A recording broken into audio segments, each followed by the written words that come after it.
Assalamualaikum warahmatullahi wabarakatuh.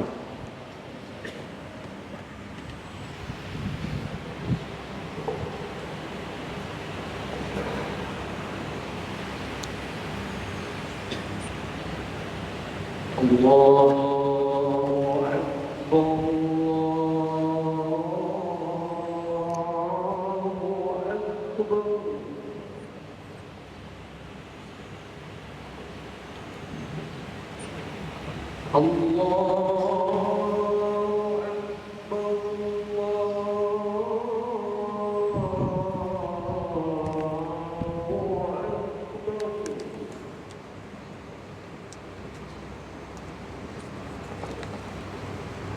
أشهد أن لا إله إلا الله.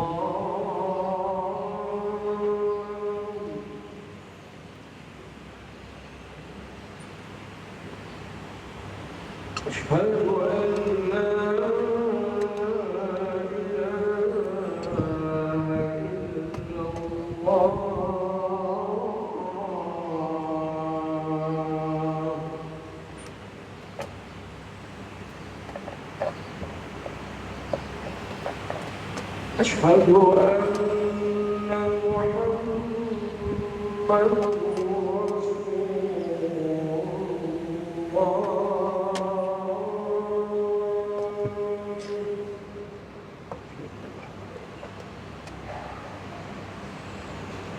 أشهد أن محمدًا أشهد أن محمدًا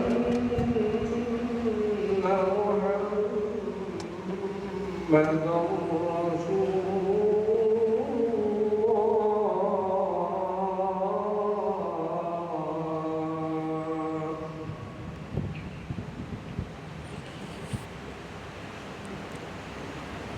حي على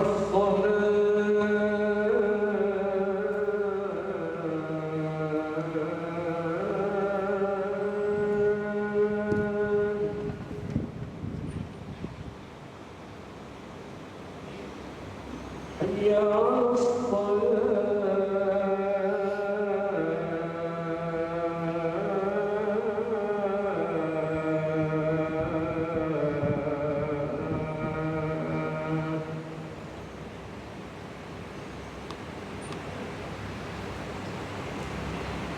حي على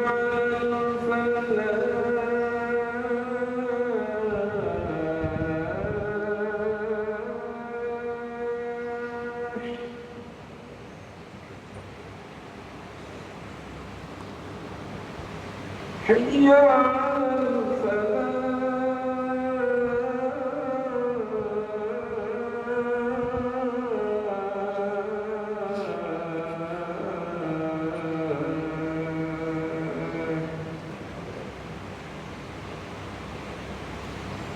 الله أكبر.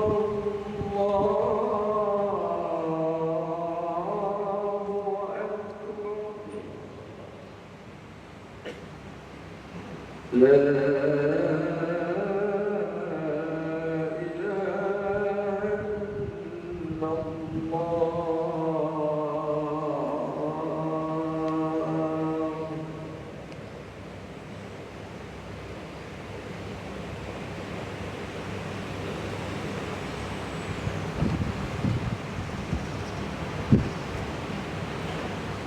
يا رسول الله صلى رسول الله صلى الله عليه وسلم إذا قلت لصاحبك والبضعة والإمام والمكتوب فقد لغوت ومن لغو فله سر. Siapa yang berkata-kata dengan potensi kata sumpah, maka sia-sia tanpanya. Justru itu tidak sempurna riwayat. Oleh itu benar. Ambillah iktibar dan pelajaran dan khutbah yang bagus. Mudah-mudahan kita masuk dalam orang-orang yang mendapat rahmat di sisi. Insyaallah.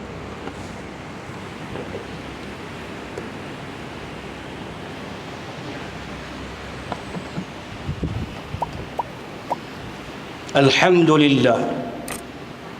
لله القائل اتل ما أوحي إليك من الكتاب وأقم الصلاة إن الصلاة تنهى عن الفحشاء والمنكر ولذكر الله أكبر والله يعلم ما تصنعون أشهد أن لا إله إلا الله وحده لا شريك له وأشهد أن سيدنا محمدا عبده ورسوله اللهم صل وسلم وبارك على سيدنا محمد وعلى آله وأصحابه ومن تبعهم بإحسان إلى يوم الدين أما بعد فيا عباد الله اتقوا الله واعلموا أن الله مع المتقين أعوذ بالله من الشيطان الرجيم يا أيها الذين آمنوا اتقوا الله حق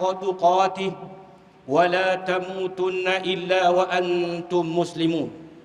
Sidang jemaah yang dirahmati Allah Subhanahu wa taala sekalian, marilah kita meningkatkan ketakwaan kepada Allah Subhanahu wa taala dengan melaksanakan segala perintahnya dan menjauhi segala larangannya.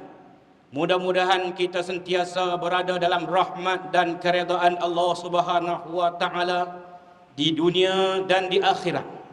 Pada hari ini khatib akan membicarakan khutbah yang bertajuk Munajat Seorang Hamba. Sebelum itu, khatib ingin mengingatkan kepada para jemaah sekalian agar memberi perhatian terhadap khutbah ini sepenuhnya yang bakal disampaikan. Elakkan daripada tertidur ataupun lalai ataupun bermain telefon handphone ataupun yang masih lagi berada di bawah sana. Kita jemput untuk bersama-sama memenuhi ruangan solat di atas ini.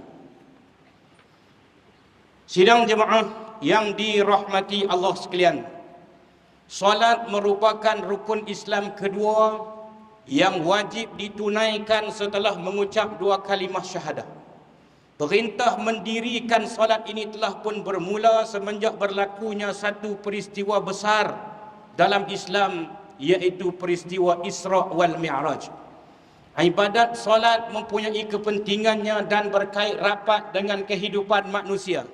Di samping dapat membina kepribadian dan akhlak yang mulia, selain satu kejayaan buat mereka yang memeliharanya.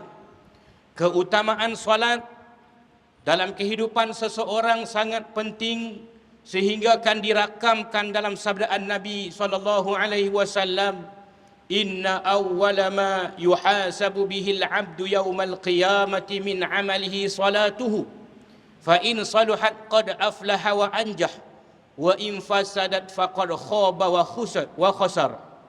Maksudnya, perkara pertama yang akan dihisab pada diri seorang hamba pada hari akhirat daripada sekalian amalnya ialah solatnya. Jika solatnya benar, yakni sempurna, maka jika baik solatnya, maka dia akan berjaya dan menang. Dan jika solatnya kurang, iaitu tidak benar, maka dia akan rugi dan menyesal. Hadis riwayat Tirmizi. Melalui amalan solat ini yang menjadikan kita sebagai hamba yang beroleh kejayaan yang hakiki. Kejayaan yang dicapai oleh seorang hamba bukanlah diukur dengan kekayaan wang ringgit, kecemerlangan dalam pekerjaan, atau mungkin keberhasilan pelajar yang mendapat keputusan yang cemerlang dan akademik. Walaupun cemerlang akademik tetapi tidak melaksanakan solat, itu bukan kejayaan. Walaupun berada pada kedudukan pangkat yang tinggi tetapi tidak solat, itu bukan kejayaan. Malahan tetapi kejayaan hakiki itu ialah kesejahteraan yang diperolehi di dunia ini maupun di akhirat dengan solat. Kesejahteraan di dunia bermaksud mendapat ketenangan hidup yang lahir daripada ketaatan kepada Allah. Kesejahteraan di akhirat pula hanya diperolehi apabila mendapat redha Allah dan dimasukkan ke dalam syurganya. Muslimin yang dirahmati Allah sekalian, Dalam kehidupan kita perlu kita sentiasa mengutamakan hak Allah dalam urusan hidup kita. Pasti kita akan mendapat rahmat dan hidayah Allah Subhanahu wa taala. Seterusnya mencapai kejayaan dunia dan akhirat. Sebab itulah amalan solat perlu dilatih sejak usia muda. Ibu bapa wajib mendidik anak-anak menunaikan solat untuk menggalakkan anak-anak agar istiqamah mendirikan solat fardu berjamaah. Jika tidak ada usaha ke arah tersebut, sudah pastilah anak-anak makin sukar melaksanakan solat. Dan sudah pastilah perkara paling kita takuti iaitu meninggalkan solat. Hidup mereka terus diselubungi kekusutan dan kekufuran. Contohnya pada hari ini, di kalangan anak-anak atau mana-mana lapisan masyarakat yang ada, yang sudah tidak tahu cara mengerjakan solat. Sedemikian amat meresahkan kita semua, kerana yang membezakan kita sebagai Muslim dan bukan Muslim adalah pelaksanaan solat. Sabda Nabi SAW yang diriwayatkan oleh Imam Muslim yang bermaksud, yang membezakan antara seorang hamba yang mukmin dengan seorang yang kafir, iaitulah meninggalkan solat. Ingatlah bahawa orang yang meninggalkan solat tanpa sebarang sebab yang dibenarkan oleh syarak, mereka akan dicampakkan oleh Allah Subhanahu wa taala ke dalam neraka Saqar. Al-Maraghi menukilkan dalam kitab tafsirnya, yakni tafsir Al-Maraghi, bahawa neraka Saqar merupakan tempat penyiksaan dengan siksaan yang tersangatlah pedih. Bentuk siksaannya pula berupa sengatan api yang membakar kulit manusia sehingga menjadi hitam kulitnya. Maka saudara-saudaraku sekalian, sanggupkah kita berhadapan dengan siksaan Allah Subhanahu wa taala yang sebegitu dahsyat kerana kita meninggalkan solat? Allah Subhanahu wa taala menggambarkan perihal orang yang diazabkan dengan dalam neraka Saqar dalam surah Al-Muddassir ayat 42 dan ayat ke-43. A'udzu billahi minasyaitonir rajim. Ma salakakum fi saqar? Qalu lam naku minal musallin. Maksudnya, setelah melihat orang-orang yang bersalah itu, mereka pun berkata, apakah yang menyebabkan kamu masuk ke dalam neraka Saqar? Maka orang-orang yang bersalah itu menjawab, kami tidak termasuk dalam kumpulan orang-orang yang mengerjakan solat. Sidang jemaah yang dirahmati Allah, khatib ingin bawakan satu kisah yang menjadi pedoman dan semangat buat jemaah sekalian.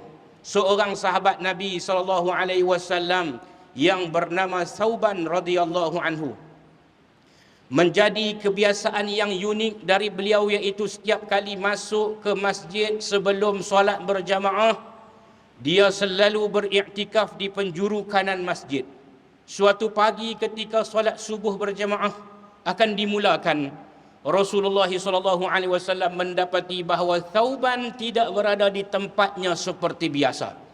Maka Nabi SAW pun bertanya kepada jemaah yang hadir, adakah siapa yang melihat Thauban?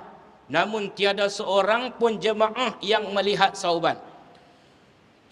Selesai solat subuh, Nabi SAW bertanya kepada para sahabat, adakah sesiapa yang mengetahui khabar dari Thauban? Namun tiada seorang pun yang menjawab. Nabi SAW bertanya lagi, ada siapa yang mengetahui di mana rumah Thauban? Lalu seorang sahabat mengangkat tangan dan mengatakan bahawa dia mengetahui di mana rumah Thauban. Nabi yang khawatir terjadi sesuatu kepada Thauban radhiyallahu anhu, lalu meminta dihantarkan ke rumahnya. Perjalanan dengan berjalan kaki, cukup lama tempoh yang ditempuh oleh Nabi SAW dan rombongan untuk sampai ke rumah Thauban, iaitu kira-kira 3 jam perjalanan dari Masjid Nabawi. Sampai di rumah Thauban tersebut, Nabi SAW lalu memberi salam. Maka keluarlah seorang wanita sambil menjawab salam, dan Nabi SAW bertanya, benarkah ini rumah Thauban? Ya benar, saya isterinya, jawab wanita tersebut. Bolehkah kami menemui Thauban? Maka dengan berlinangan air mata, isteri Thauban menjawab, beliau telah pun meninggal dunia pada pagi tadi. Ya Rasulullah, ada sesuatu yang menjadi tanda tanya bagi kami semua, iaitu menjelang kematiannya dia berteriak 3 kali, dengan setiap teriakan disertai dengan satu pertanyaan. Pertanyaan yang pertama, kenapa tidak lebih jauh? Pertanyaan yang kedua, kenapa tidak yang baru?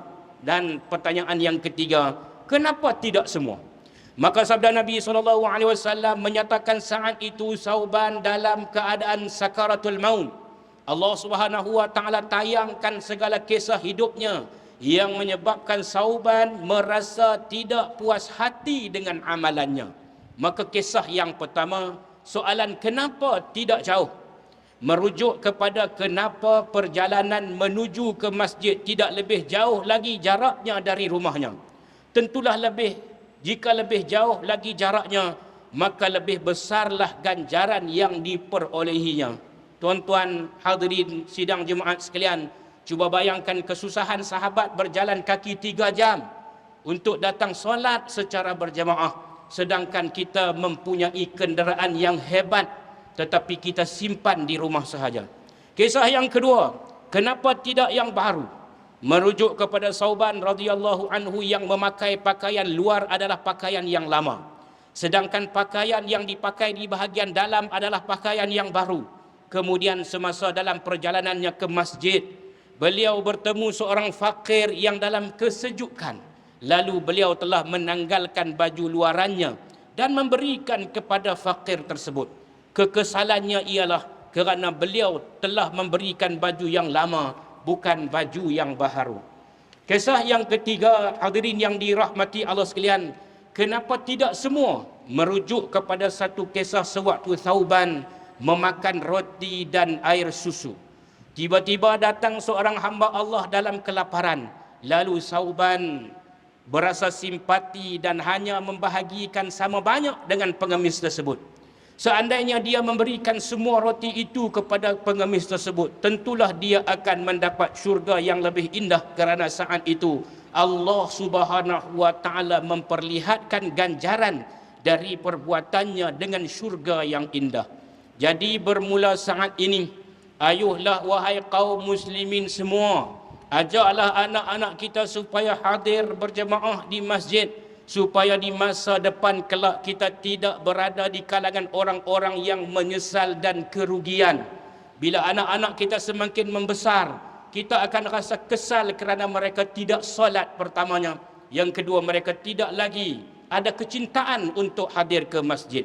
Jadikanlah kisah sahabat yang bernama Sauban radhiyallahu anhu ini sebagai pencetus semangat kita dalam mengejar solat berjamaah.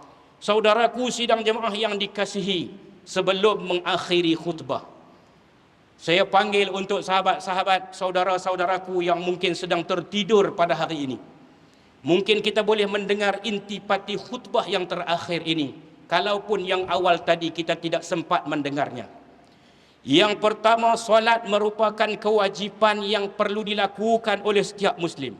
Yang kedua, jangan sesekali meninggalkan solat kerana Allah mengancam golongan yang tidak solat dengan neraka sakar yang amat dahsyat siksaannya.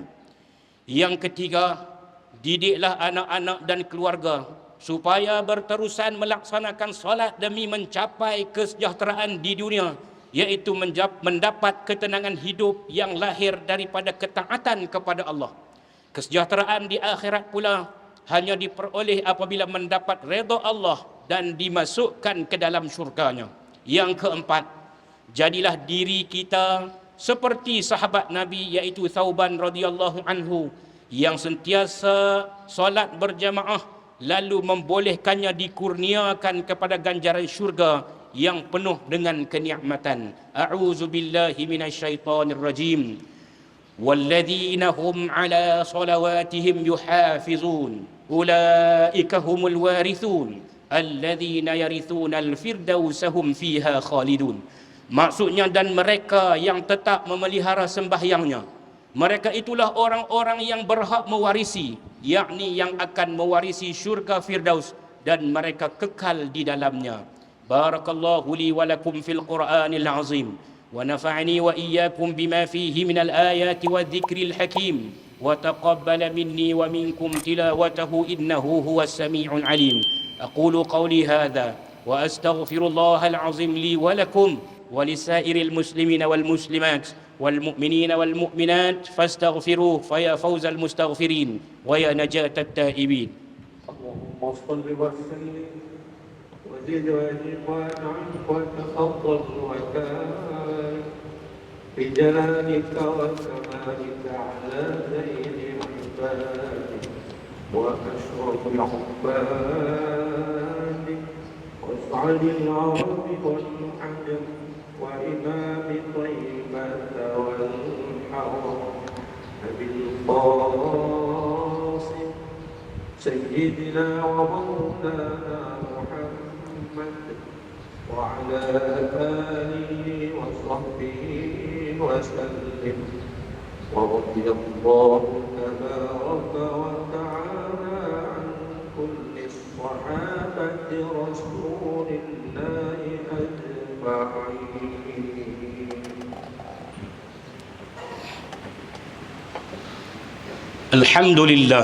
الحمد لله حمدا كثيرا كما أمر. أشهد أن لا إله إلا الله وحده لا شريك له وأشهد أن سيدنا محمدا عبده ورسوله. اللهم صل وسلم على سيدنا محمد المنقذ من الضلالة والجهالة إلى نور الحق والإيمان والهدى وعلى آله وأصحابه الذين هم قدوتنا ولهم الفضل على جميع الأمة إلى يوم القارعة. أما بعد فيا عباد الله فإني أوصيكم ونفسي بتقوى الله العلي العظيم فاتقوه لعلكم تفلحون. اتقوا الله من سماع اللغو وفضول الخبر وانتهوا عما نهاكم عنه وزجر. فقال الله تعالى: أعوذ بالله من الشيطان الرجيم. يا أيها الذين آمنوا اتقوا الله ولتنظر نفس ما قدمت لغد واتقوا الله إن الله خبير بما تعملون. واعلموا أن الله أمركم بأمر عظيم، أمركم بالصلاة والسلام على نبيه الكريم، فقال: إن الله وملائكته يصلون على النبي يا أيها الذين آمنوا صلوا عليه وسلموا تسليما. اللهم صل وسلم على سيدنا محمد وعلى آله وأصحابه أجمعين. وارض اللهم عن الخلفاء الراشدين ساداتنا أبي بكر وعمر وعثمان وعلي وعن بقية الصحابة والقرابة والتابعين ومن تبعهم بإحسان إلى يوم الدين. اللهم اغفر للمسلمين والمسلمات والمؤمنين والمؤمنات الأحياء منهم والأموات إنك سميع قريب مجيب الدعوات يا قاضي الحاجات يا رب العالمين. اللهم اجعل هذا البلد آمنا مطمئنا. اللهم أصلح أئمتنا وولاة أمورنا واشمل اللهم بعنايتك وتوفيقك جلالة الملك مولانا الأمين الكريم السلطان صالح الدين ابن المرحوم سلطان بدليشة وولي عهده دولي yang teramat mulia Tunku Syarafuddin Badlishah ابن السلطان صالح الدين وجميع الأسرة الملكية. اللهم وفقهم للسداد وأصلح بهم العباد والبلاد واجعل التقوى لهم خير زاد إنك رؤوف رحيم جواد يا لطيفا بالعباد يا أرحم الراحمين. عباد الله، إن الله يأمر بالعدل والإحسان وإيتاء ذي القربى وينهى عن الفحشاء والمنكر والبغي يعظكم لعلكم تذكرون. فاذكروا الله العظيم يذكركم واشكروه على نعمه يزدكم واسألوه من فضله يعطكم ولذكر الله أكبر والله يعلم ما تصنعون.